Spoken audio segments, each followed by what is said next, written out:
O deputado João Paulo, ex-presidente dessa casa, gostaria de usar a palavra. E eu vou, então, abrir um precedente na votação e conceder a palavra ao nobre deputado João Paulo. Tem a palavra, deputado. Senhor presidente, primeiro, senhor presidente, eu gostaria de, ao tempo que parabenizo o deputado Henrique Eduardo Alves, agradecer essa sessão de tempo para que eu pudesse rapidamente aqui expor aos nossos companheiros deputados e deputadas a minha situação a respeito do processo denominado Ação Penal 470, que chama o Mensalão. E calhou de ser exatamente hoje, senhor presidente, porque eu estou distribuindo uma revista e vou entregar aos senhores deputados, senhoras deputadas, para que cada um possa fazer uma leitura, de preferência atenta, sobre a base da acusação que a Procuradoria e o Supremo Tribunal Federal fez a este parlamentar e os documentos que a defesa produziu nos autos. Senhor presidente, senhoras e senhores deputados, esse processo, pela sua peculiaridade, tem duas formas de tratar as provas. Uma são réus que foram condenados sem provas. E outra foram réus que foram condenados contra as provas, que é o que eu vou tentar mostrar para os senhores aqui. É claro que eu não gostaria hoje, senhor presidente, de usar a palavra para falar disso aqui. Talvez, na dimensão da dor que eu tenho, poderia falar da morte do presidente da África do Sul, Nelson Mandela, que eu tive o prazer de estar com ele em 1991, ele ainda presidente do Congresso Nacional Africano, quando eu era líder da bancada do PT na Assembleia Legislativa. Esse grande cidadão que passou 27 anos na cadeia e há 60 anos está num partido chamado CNA. Muita gente não fala, dá a impressão que Mandela não pratica a política cotidiana que todos nós fazemos, partido, militante, que ele fez por muitos anos. É um exemplo, é o guia, é um farol que todos nós devemos seguir. Mas sem esquecer e sem deixar de lembrar que há muita hipocrisia em razão disso e que muitas pessoas não dão a profundidade que precisa. Claro, senhor presidente, que talvez gostasse também de falar de outras coisas, dos movimentos de julho, daquilo que o Brasil acordou e presenciou com bastante vigor, ou outras coisas aqui na casa. Mas eu sou levado a discutir exatamente a Ação Penal 470. Veja, senhor presidente, senhoras e senhores deputados, há um escritor argentino chamado Tomás Eloy Martínez, que diz que perante a dor, a força das palavras são pequenas. Mas, do meu ponto de vista, mesmo sendo pequeno, é preciso mergulhar aí a fundo e conseguir buscar um fio, pelo menos, para que você possa falar. Então, eu venho à tribuna para prestar contas aos senhores e senhoras deputadas, aos quase 260 mil votos que eu tive na última eleição, sendo o deputado federal mais votado do PT do meu estado nas últimas duas eleições, aos meus amigos, meus companheiros e companheiras, à minha família, aos moradores de Osasco, enfim, a todas as pessoas que de uma forma ou de outra tenho alguma relação. Veja, senhor presidente, eu quero falar para as pessoas que querem ouvir, as pessoas que querem ouvir. Esses meus amigos, companheiros, como eles me conhecem, não é uma prestação de conta para tentar provar nada. Que para essas pessoas eu não preciso provar, elas conhecem a minha vida. João Paulo Cunha, queria saber se Vossa Excelência me concederia uma parte. Deixa eu só terminar, deputado Inocêncio, eu daria a parte com o maior prazer. Maior prazer. Não, pois não, deputado Inocêncio. Eu gostaria de dizer a Vossa Excelência, ao plenário e ao Brasil, que eu fui vice-presidente 2 anos de Vossa Excelência e posso dizer, alto e bom som, da lisura, da honestidade, da seriedade com que Vossa Excelência sempre tratou com a coisa pública. Então, esse testemunho é espontâneo. Eu não sabia nem que Vossa Excelência ia parar agora. Eu vinha da reunião do Conselho, do Centro de Estudo e Debate Estratégico, mas eu não poderia faltar com a verdade. Eu prefiro estar com minha verdade e por isso é que com as preces de Deus eu sou feliz, porque eu acredito em Deus, na força suprema do Criador e na felicidade dos que creem. Por isso, senhor, meu caro amigo, deputado João Paulo Cunha, receba minha solidariedade total e absoluta. Obrigado, deputado. Obrigado. Mas, senhor presidente, senhor presidente, Deputado, que não cedesse a paz, porque no caso do regimento apenas homenagem a Vossa Excelência, a palavra correta de Vossa Excelência. então, senhor presidente, por ironia do destino, eu estou aqui a responder por acusações de cunho eminentemente político e inserido em uma bandeira que eu venho desfraudando desde 95, quando aqui cheguei pela primeira vez, que é a reforma política, né? Infelizmente, eu fui atropelado por aquilo que eu acreditava, né? E já vai longe o ano de 95, quando aqui proferi o primeiro de vários discursos sobre a reforma política. Desde que iniciou esse processo, senhor presidente, eu tenho mantido um certo silêncio obsequioso. Às vezes eu posso falar, mas na maioria das vezes eu não falo. Eu fiz uma opção pelo silêncio, porque o silêncio acaba aproximando a gente da gente mesmo. E normalmente o político, ele tem mais facilidade para falar, mas tem pouca facilidade para ouvir a si próprio. Eu só fui perceber isso, senhor presidente, quando fui arrastado por meio desse processo. Da mesma forma que às vezes a gente não dá a devida atenção para os companheiros, para a família, e só no meio do sofrimento é que a gente vê a importância dos verdadeiros companheiros, não aqueles da subida, porque na subida, senhor presidente, o senhor leva muita gente, mas os que ficam efetivamente é aqueles que agarram contigo no meio da descida. Aí é que o senhor vê a importância de algumas coisas que às vezes a gente não dá. Repito, companheiro, amigo, família, isso que é importante e que a gente tem feito. Essa é uma dor, não posso deixar de reconhecer aos senhores. É uma dor que eu sofro e partilho com os senhores e com as senhoras um pedaço dessa dor.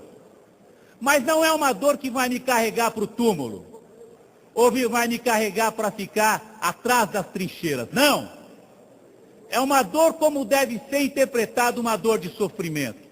Aquela que você aprende e que dela você sai mais forte do que você entrou. Afinal, senhor presidente, há que ter alguma razão para o sofrimento. O sofrimento não pode ser um caminho inexorável para a morte ou para o abandono. Há que ser a descoberta de um novo caminho. E exatamente por isso que eu tenho tentado trilhar e trilharei a partir desse julgamento. Eu chego aqui, senhor presidente, no meu 7º mandato, sempre pelo PT, nunca fui de outro partido. O ano que vem eu completo 30 anos de mandato. Eu nunca tive um processo na minha vida. Repito, eu nunca tive um processo na minha vida. Quando eu fiz a minha opção pelos mais pobres e pelos trabalhadores, senhor presidente, não foi uma opção a partir de um banco de academia, que eu admito muito.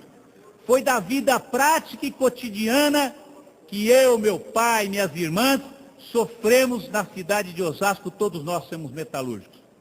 Ou mais ainda, senhor presidente, quando eu vi meu pai perder uma lavoura de café em Andirá, no Paraná, e ter que ir sem nada para São Paulo, chegar lá e trabalhar numa indústria metalúrgica.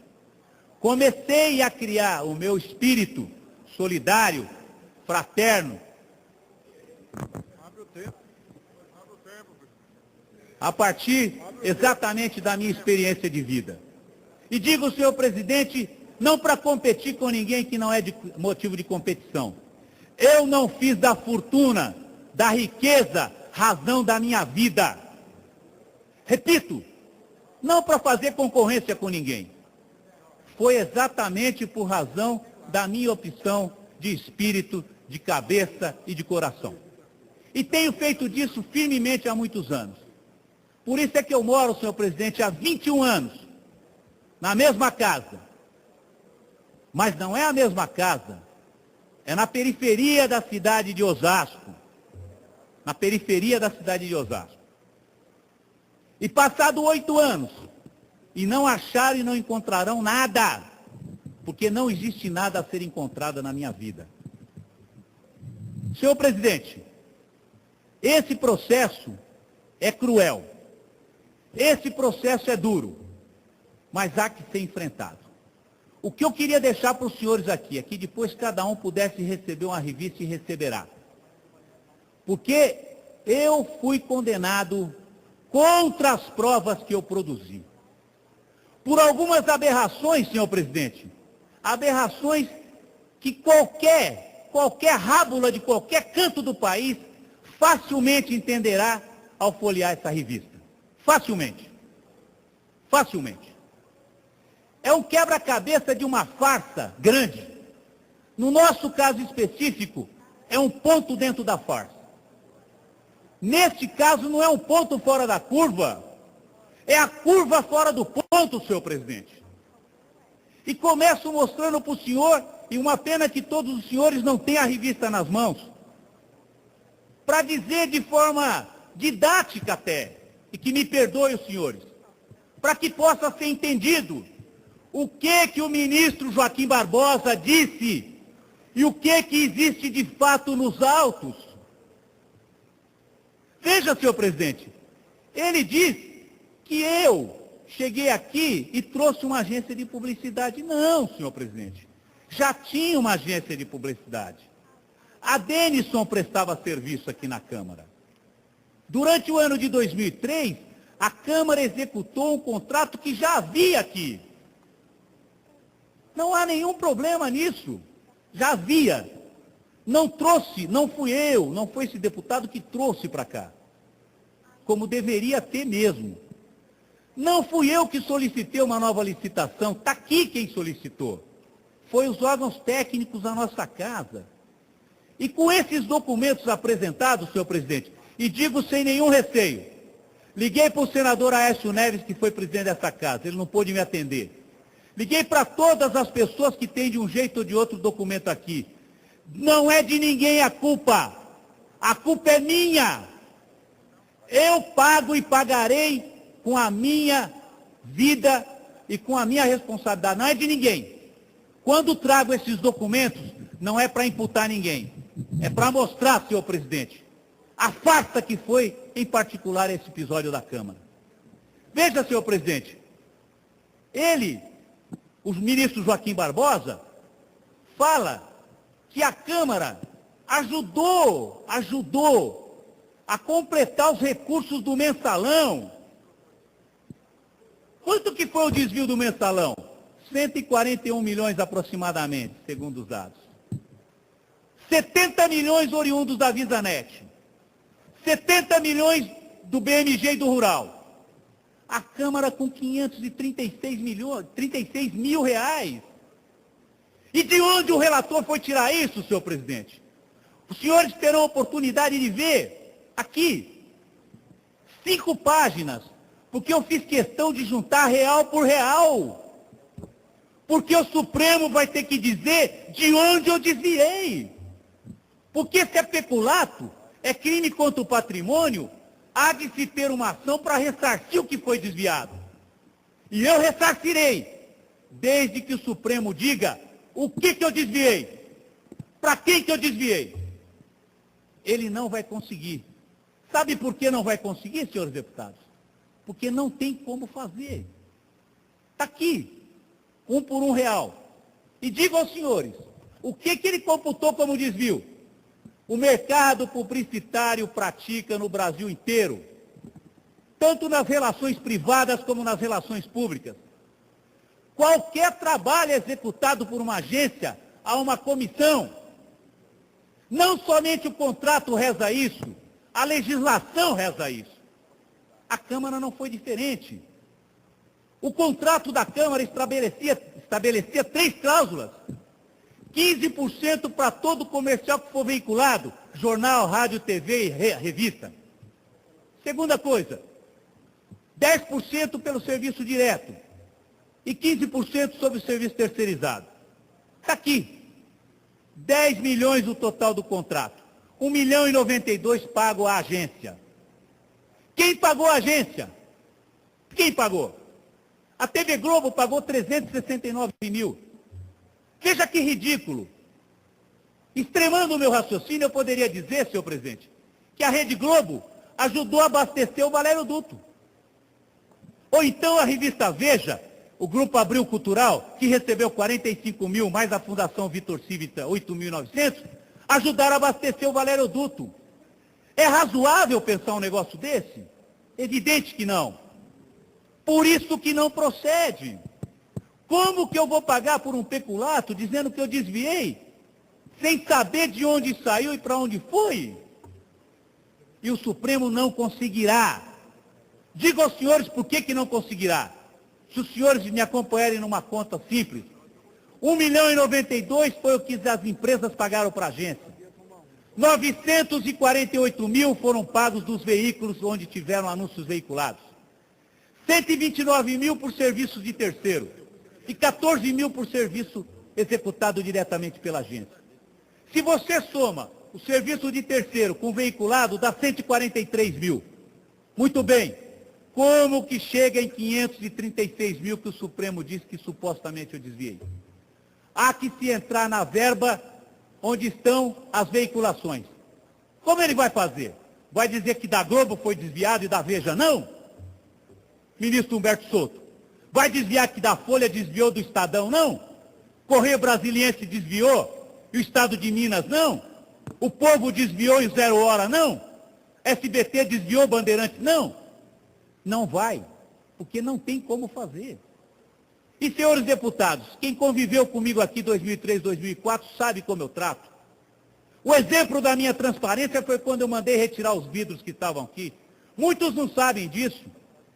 Quando chegamos aqui, tinha vidro aqui. Pedi permissão ao deputado Inocêncio, porque tinha mudado a conjuntura, e retirei os vidros. Muitos deputados reclamam dos contratos que vão à internet. Quem colocou-os na internet foi eu. Quem colocou a necessidade de relatório de viagem na internet foi eu. Então a minha transparência ela é absoluta. Não teria como fazer isso aqui.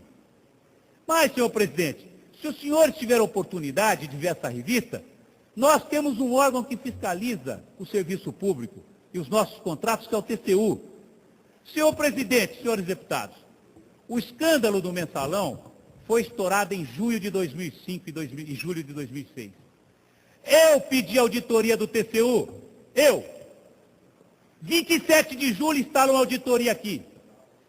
5 de agosto, a auditoria termina. 7 dias.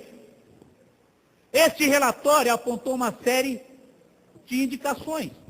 Ouvir fulano, buscar tal documento aqui ou ali. Depois veio o relatório oficial. O relatório oficial aprovou a licitação, a execução e as minhas contas, sem nenhum voto contrário no TCU, com a presença do Ministério Público. O ministro Joaquim Barbosa dá as costas para o relatório definitivo e só trabalha para sustentar a minha condenação com relatório parcial. É ou não é um ministro que trabalha com informações seletivas? É. Ninguém precisa responder, eu respondo. É. E mais que isso, senhor presidente, mais que isso, não satisfeito com o TCU, aguardou a auditoria da Câmara. E a auditoria da Câmara tem um grupo de funcionários exemplar ao serviço público. Exemplar. Fizeram depois de um tempo o relatório, sequer citam o meu nome. Ministro Joaquim Barbosa? Não. Ele se apega a um relatório feito em julho de 2005, por um secretário de controle interno que estava investido de forma ilegal no cargo, e que foi motivado por uma rixa declarada ao Ministério Público. Rixa entre o secretário de controle interno e o diretor de comunicação da época. o ministro Joaquim Barbosa, assim como o procurador, se agarra a este relatório. E o definitivo da Câmara sequer olha. Não satisfeito com o TCU, não satisfeito com a administração da Câmara, remete um pedido à Polícia Federal. Vai lá ao Instituto de Criminalística, faz o relatório. E o que acontece com o relatório?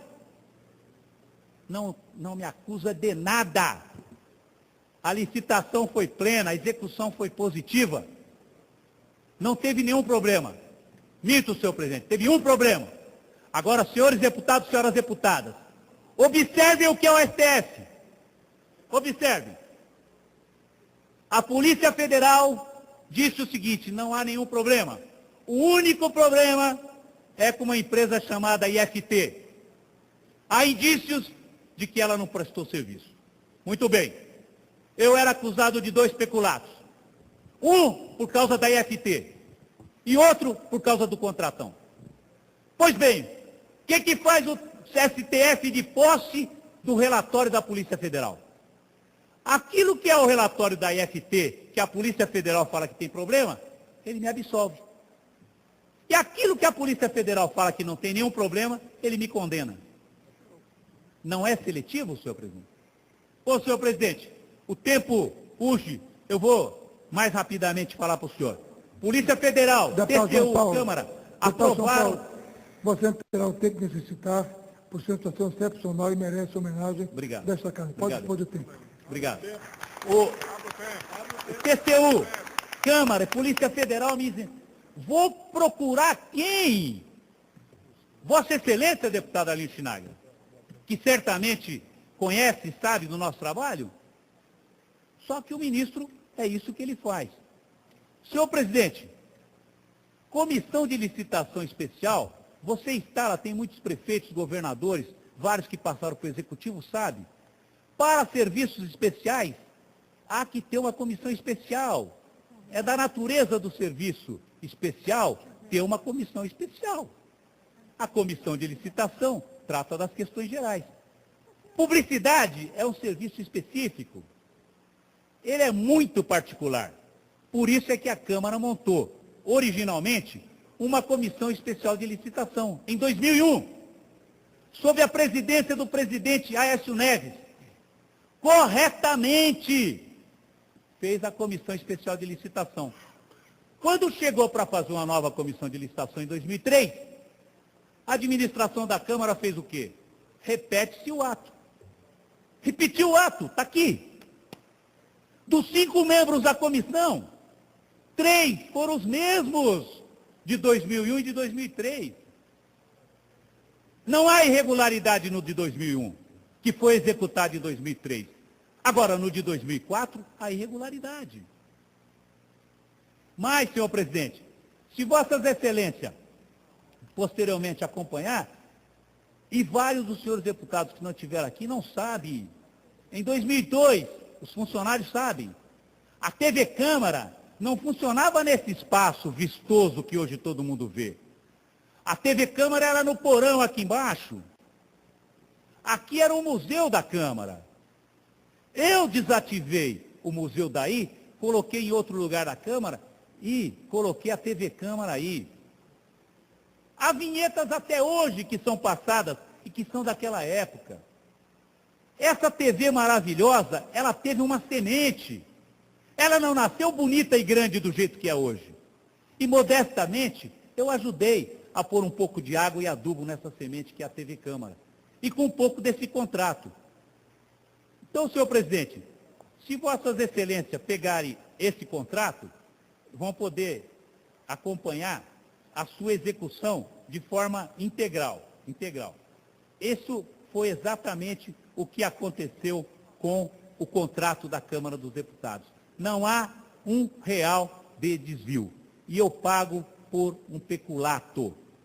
Vou querer ressarcir. O ministro Joaquim Barbosa tem que dizer o que eu desviei. Tem que dizer. Ele não diz porque ele não sabe, não consegue. E mais, senhor presidente, porque não existe.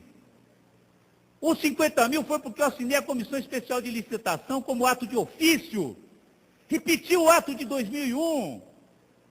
E sobre o episódio de 50 mil, vou falar uma coisa para os senhores, para que os senhores sintam a mesma indignação, porém com racionalidade que eu sinto. Todos os senhores já ouviram dizer que eu falei que minha esposa foi no Banco Rural pagar uma conta de TV a cabo, não foi?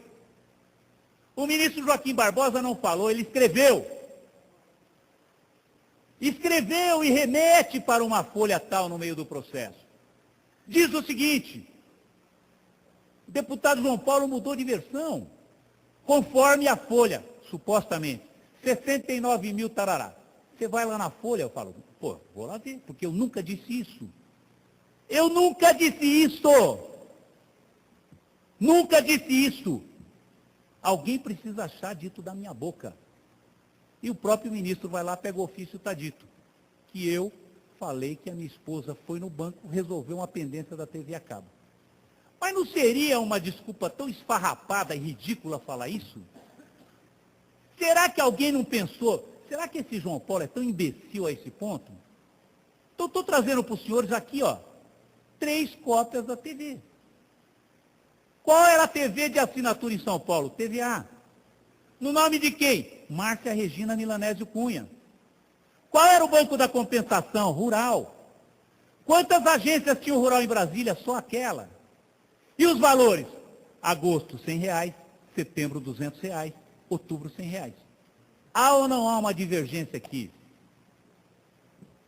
Fala que eu mudei de versão, eu pego 3 jornais aqui para mostrar. Eu não tenho, senhoras e senhores deputados, nenhum medo de assumir erro.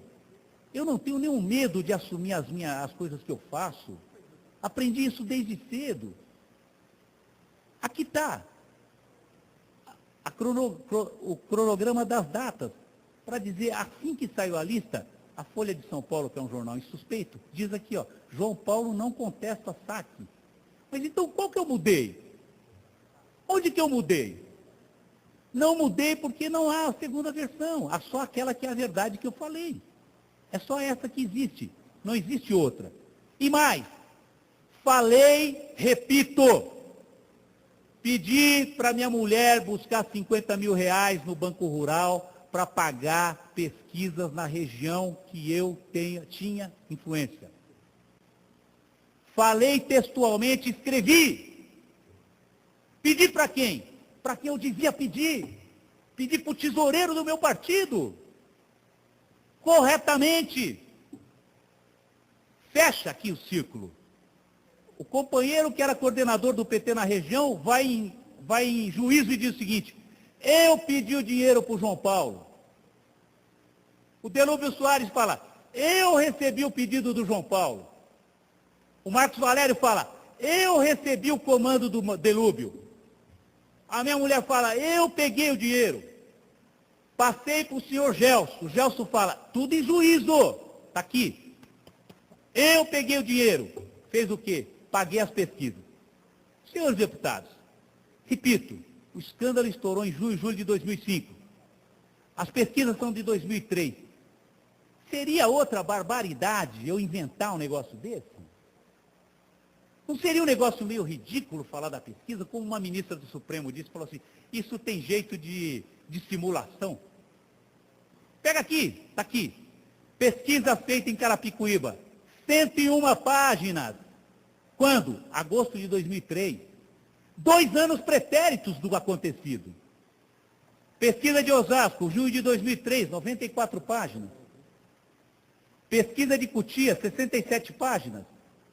Pesquisa de Jandira, setembro de 2003, 92 páginas. Estão nos autos. A nota fiscal e o recibo. Está aqui. Nota fiscal e recibo. Daquilo que foi gasto. Foi errado, senhor presidente. Esses dias, conversando com um amigo, eu estava falando para ele. Nós ouvimos em todas as nossas cidades, em todos os nossos estados, nas regiões, todo mundo ouve. Eu vi uma pesquisa que está assim o assado, não é verdade? Todo mundo sabe. Isso aqui eu fiz na boa intenção, achando que era do PT. A minha mulher vai buscar, entrega o documento, tira xerox, assina. Tem a nota fiscal aqui, então onde que está a irregularidade? Por isso, senhor presidente, é que esse processo, ele ainda vai ter muita coisa para a gente discutir. Enganam-se aqueles que pensam que encerrará em breve com a prisão desse ou daquele, ou vai encerrar assim que passar os embargos infringentes. Não, vai continuar e vai continuar por muito tempo. E quero, senhor presidente, dizer mais uma coisa aqui do processo. O meu roteiro, para um descuidado, ou para uma pessoa bem intencionada, a hora que ouve, tem a impressão de que, de fato, esse sujeito é um bandoleiro, esse sujeito é um mau caráter, esse sujeito é um... Enfim. Por quê? O ministro pega a data que foi ao banco e coloca uns dias posteriores de um ato administrativo. O que eu mostro aqui, senhor presidente? O processo iniciou 7 de maio, com o pedido de abertura da nova licitação. Terminou em 31 de dezembro com a assinatura do contrato. A retirada do dinheiro foi dia 4 de setembro. Qualquer data antes de 4 de setembro e posterior a 7 de maio, guarda a relação. Qualquer data posterior a 4 de setembro e antes de 31 de dezembro, guarda a relação. Então, qualquer data que ele pegue de qualquer ato administrativo tomado pela Câmara, guardará a relação. E ele apresenta como se fosse um negócio espetacular. Não há nada de espetacular. Não há nada de espetacular. Senhor presidente, senhoras e senhores deputados, juiz, desde a sua origem, é alguém que guarda um certo recato. Juiz, na sua origem, é uma pessoa cândida. Uma pessoa que tem a neutralidade quase como marca. Juiz não disputa opinião pública, porque não submete de 4 em 4 anos o seu mandato. Daí as garantias constitucionais de que ele pode ficar para o resto da vida, que ele é inamovível, que o salário não pode ser reduzido. Por quê? Para ele fazer exatamente o papel que todo mundo espera de juiz. Nós estamos vendo coisas diferentes. Nós estamos presenciando disputas que não são boas. Não são boas. A justiça há que funcionar. A justiça tem que funcionar. Mas, senhor presidente, nós não estamos mais tendo a experiência de conhecer os juízes que efetivamente deveriam comportar como juiz. E digo isso, senhor presidente, sabendo do tamanho da minha responsabilidade do que eu estou falando. Os senhores sabem que a semana que vem pode ser decretada a minha prisão. Ou daqui 3, 4 meses. E os senhores sabem que daqui 4, 5 meses, se eu perder o embargo infringente, eu posso ir para o regime fechado. Vou cumprir o tempo? Não tem problema. Mandela cumpriu 27 anos. Não saiu menos indigno do que ele entrou. Antes de ir para a cadeia, que muitos não sabem, é que Mandela pegou em armas. Que Mandela foi muito mais bravo do que muita gente pensa. Sem nenhum problema. Vou cumprir porque é a minha responsabilidade. Mas não cumprirei calado. Não cumprirei. Onde eu puder passar, eu vou passar e vou falar. E o senhor sabe, senhor presidente, e as pessoas que me conhecem sabem. Eu estou nessa Câmara há 5 mandatos. Fui estadual, fui vereador. Fui líder da bancada na minha cidade, fui líder da bancada no meu estado, fui líder da bancada aqui em Brasília. Assumi a presidência da Câmara em 2003, 2004. Muito provavelmente o líder da minoria, deputado Leitão, não sabe. Até 2003 não tinha liderança da minoria. Quem aprovou a liderança da minoria foi eu na combinação com os nossos líderes. Muita gente não sabe. E o que falam de tanta papagaiada, de que houve compra, e chegam a escrever que a reforma tributária da Previdência e a lei de falências foi aprovada com compra de voto. Senhor presidente, senhoras e senhores deputados, eu era presidente. A comissão especial da reforma tributária foi presidida por um dos deputados mais dignos que essa Câmara já teve e que mais conhecia o sistema tributário nacional, chamado Mussa Denis, que não era do governo, era da oposição. Rendo, que Deus o tenha, homenagem a ele. Mussa Denis. deputado Mussa Demis encaminharia alguma coisa que não fosse da sua convicção? Um pedaço do PSDB na ocasião votou com a reforma tributária. Um pedaço do PSL votou com a reforma tributária. Por alguma razão não nobre? Por razão nobre. Um exemplo, a reforma tributária criou o super simples que nós temos agora, muita gente não sabe. E a reforma da Previdência? Se o deputado Mussa Demis, Deus o levou, o outro, essa carnificina de reputações levou. Um dos homens públicos mais dignos desse país, chamado Roberto Brant, presidiu a comissão da reforma da Previdência, porque era um dos parlamentares que mais conhecia sobre isso. Quem relatou foi o senador José Pimentel, do PT do Ceará. O deputado Roberto Brant se submeteria ao expor aqui na Câmara uma comissão que ele presidiu por alguma razão não nobre? Não, porque ele sabia o que estava sendo aprovado e que era bom para o nosso país. E tive uma tristeza, senhor presidente, o dia que o deputado Roberto Brant se despediu daqui. Mas a imagem dele é uma imagem que eu carrego comigo. Não vou fazer a mesma trilha que ele fez pelo deserto ainda, porque eu ainda buscarei alguma sombra. Mas ele disse que estava atravessando o deserto. Muitas vezes o sol é escaldante, a areia é grossa, pesada e quente. Mas ele atravessou. E do outro lado ele encontrou muitos amigos. Quem ele não contava, que ele sabia que estava ali como é amigo. Roberto Brant fez um discurso muito bonito. E disse que o coração dele estava congelado. E citou o exemplo que eu vi recentemente.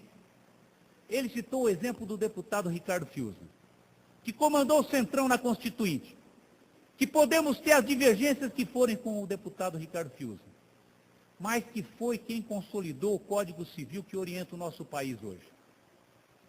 O deputado Ricardo Fiuza se debruçou sobre o Código Civil e apresentou ao país. Tem obras escritas sobre isso. Ele esteve envolvido num problema de orçamento, não sei o que é. Quando ele morreu, Roberto Brant lembrava disso, e eu guardei isso. Ao invés das pessoas lembrarem, como deputado, independentemente das nossas divergências com ele, o deputado que escreveu o Código Civil, ele foi lembrado como o deputado que esteve envolvido não sei no que, não sei no que, não sei no que. O mesmo Roberto Brant, numa peleja recente com o PSD, eu li em uma matéria dizendo, deputado Roberto Brant, que esteve envolvido no processo do mensalão, assim, assim, assim. Ou seja, é uma marca indelével. Nós levaremos para o resto da nossa vida. Mas não há problema. Se esse é o preço, nós pagaremos. Senhor presidente, senhoras e senhores deputados, fiz essa revista, vou remeter uma para cada deputado, Espero que os senhores leiam. Não tenho, repito, não tenho a intenção de responsabilizar ninguém. A responsabilidade é minha, é toda minha. A reprodução dos documentos é só para mostrar a base legal, tirada do TCU, da Câmara, da Polícia Federal, que embasa esse processo que tem mais de 200 mil páginas. A Câmara entra por quê? O ministro diz, o deputado João Paulo era figura de proa na organização. O deputado João Paulo sabia da origem dos recursos. O deputado João Paulo tinha um convívio assim. Deputado Fábio Tradi, por que ele não imputou a mim o crime de quadrilha? Por que ele não me colocou no núcleo da político? Por que não me colocou no núcleo financeiro? Por que não me colocou no núcleo publicitário? Porque não encaixa. Porque não encaixa. É uma peça fora do quebra-cabeça. Mas que tem um roteiro que é um roteiro simpático para as pessoas que querem matar as outras. Eu não quero matar ninguém. Vou encerrar, senhor presidente, pela atenção do senhor e de todos, dizendo o seguinte. Tem uma passagem bíblica muito bonita que fala de Jacó e de Raquel. Jacó era um varão muito forte, que tinha várias mulheres. Teve 10 filhos com Lia e as suas outras mulheres. Mas ele amava de paixão uma mulher chamada Raquel. Raquel foi namorada por Jacó por muitos e muitos anos. 14 anos, dizem os teólogos. E ele suportou 14 anos namorando Raquel. E conseguiu casar com Raquel. Só que Jacó queria um filho de Raquel. Só que Raquel era estéril. Mas por uma obra de Deus, Raquel engravidou de Jacó e foi ter um filho. Quando nasceu esse filho, senhor presidente, para a tristeza de Jacó, Raquel morreu e o filho viveu. Raquel quis dar o nome de Benoni, que significa o filho da minha dor. E Raquel morreu. Jacó pegou o filho, olhou o filho e disse: eu não conviverei o resto da minha vida olhando para o filho da minha dor.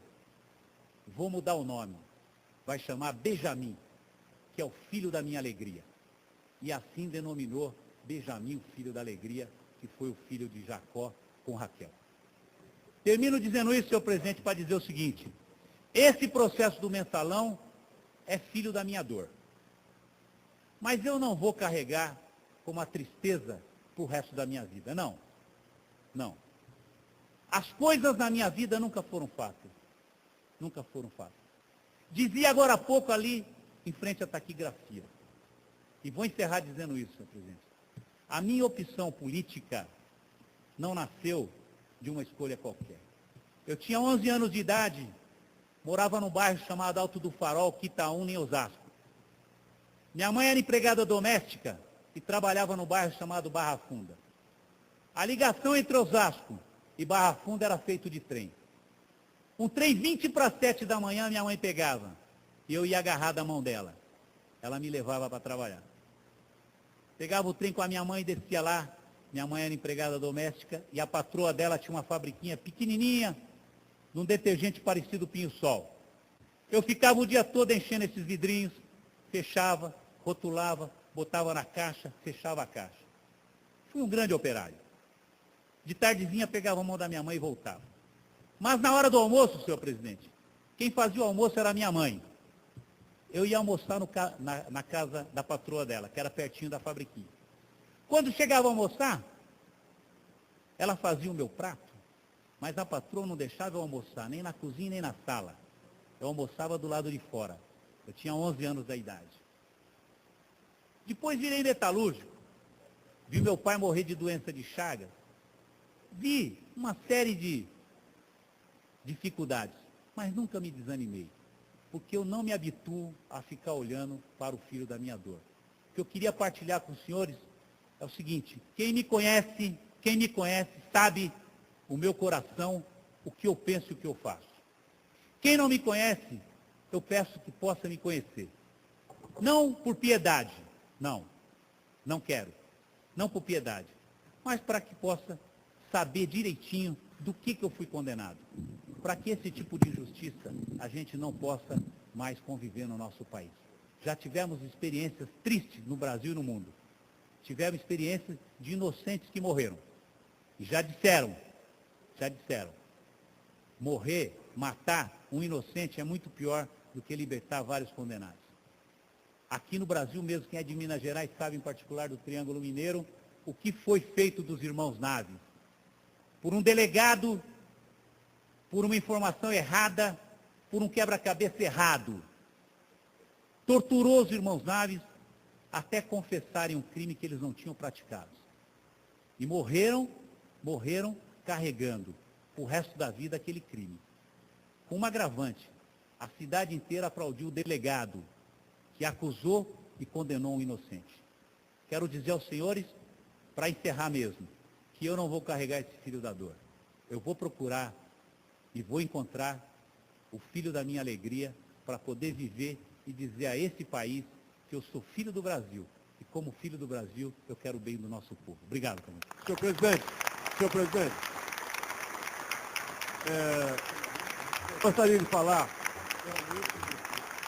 Senhor presidente, a sessão já acabou, hein? Senhor presidente, A sessão já acabou, presidente. senhor presidente, eu fui secretário da mesa do João Paulo. Eu tive 2 anos de secretário, terceiro secretário de João Paulo.